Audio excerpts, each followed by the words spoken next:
YouTube, what's going on, y'all? Eccentric Trader back here with another top-down analysis. We got UJ on the monthly time frame.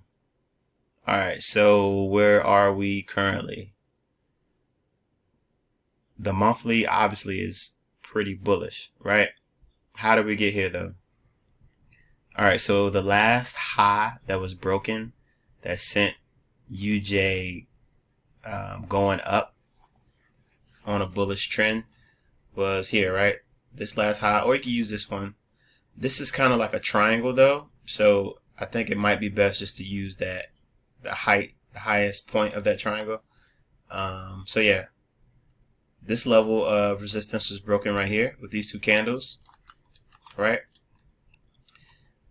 So 1, 2, and then on lower time frames, you should see higher highs and higher lows to support those candles, right? So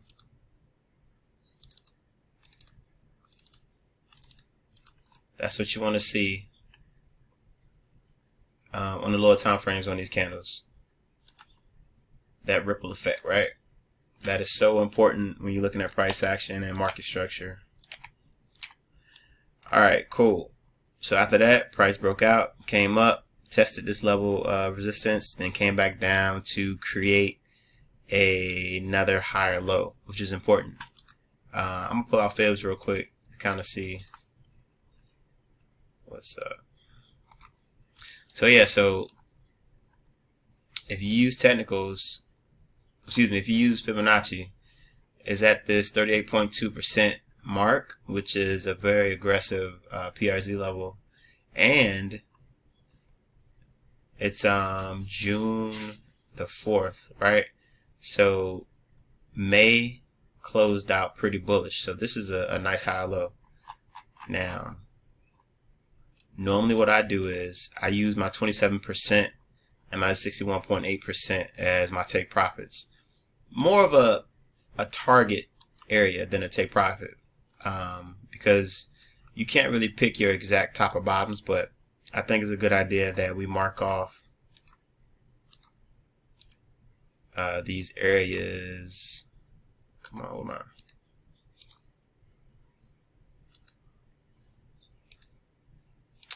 What's going on? All right, cool.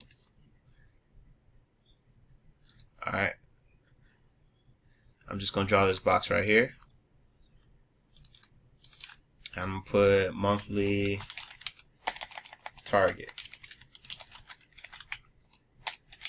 and then I'm gonna put the date that I'm writing it.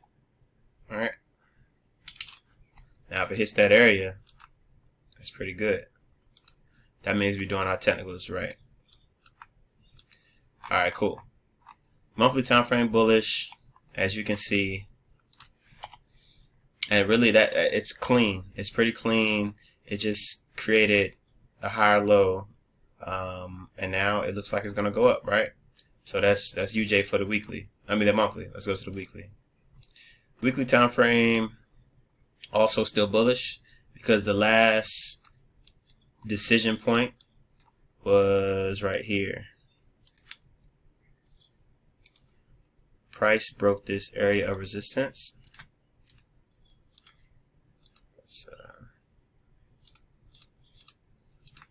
These two candles, 1, 2, and you should see what on the lower time frames for a bullish trend. You should see higher highs and higher lows on the lower time frame to confirm these two candles were the actual break, right? You want to make sure you see that, and that's why it's bullish on the weekly.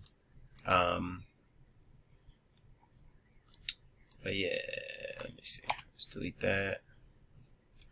Last week closed out as some sort of doji. This could signify that it might be trying to turn around to come back down and test newfound support. But we'll just have to wait and see, right? Or it could go up. We'll just wait. Let's go to the daily time frame.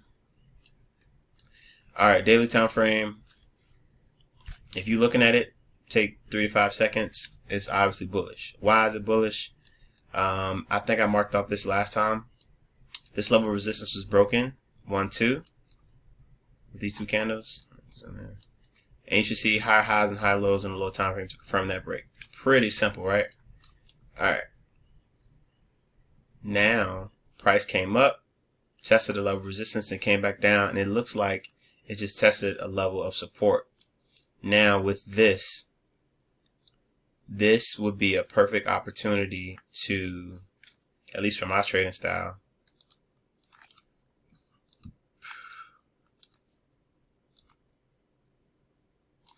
because this is a bullish engulfing.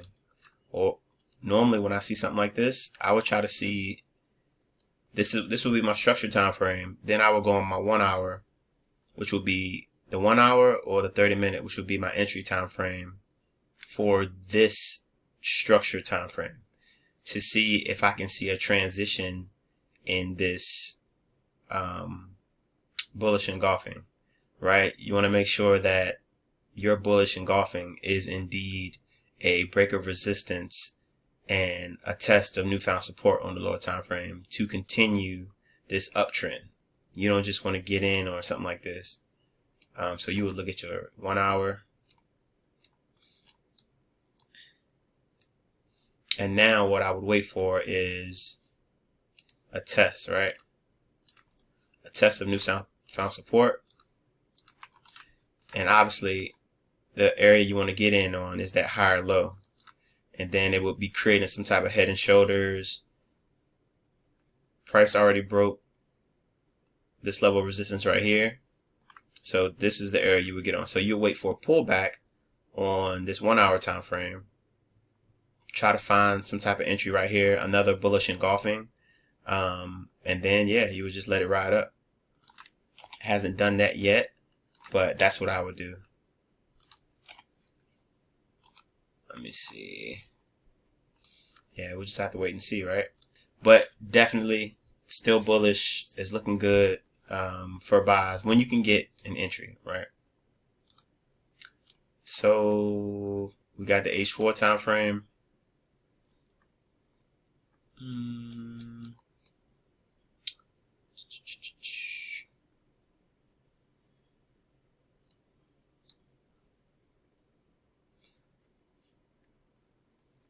The H4 time frame now is technically bearish.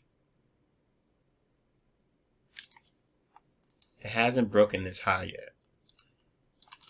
Now, if it decides to break this high, this level of resistance right here, with two amazing, lovely, bullish candles, then I will consider it to be broken. But until it does that, it's bearish, right?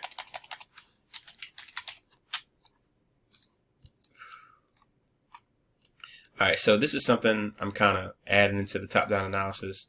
What to be on the lookout for. Be on lookout for, right? So when it comes to UJ right now, what I would do is I would take my top-down analysis. The majority of it is bullish, and I'm trying to figure out, obviously, where I'm in structure. We already know that. That's why we did this top-down analysis. And to kind of figure out if the market is going to continue down and I can get in on some higher time frame sales, which was, it's technically counter trending, but you could still make some money off the counter trend. You just want to make sure that it's a higher time frame like that. H4, I wouldn't do a H1 counter trend because it's just too shallow. You know, you want to try to get some points out of the market. So for this, and look, you already see a head and shoulders pattern. I would kind of just wait for a bearish variation or a bearish engulfing right here.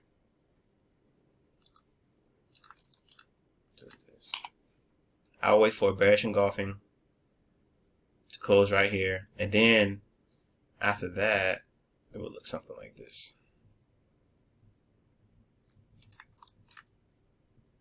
Except it'll be a white candle, right?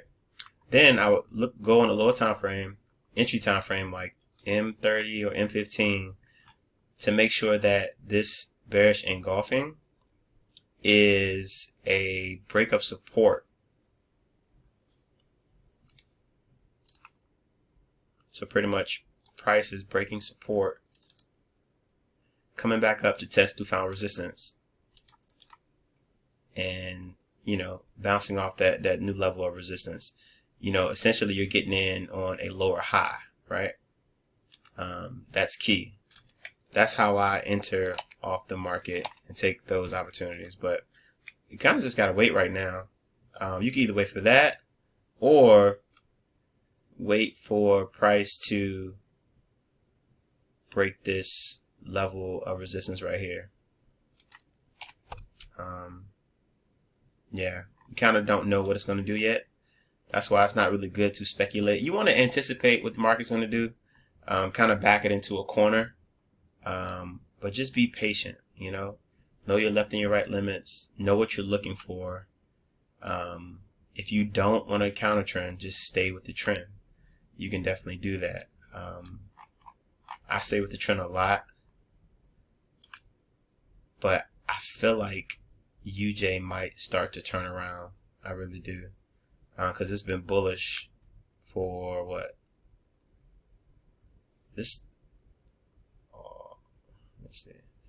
From May 11th all the way to the 26th, it was just straight bullish.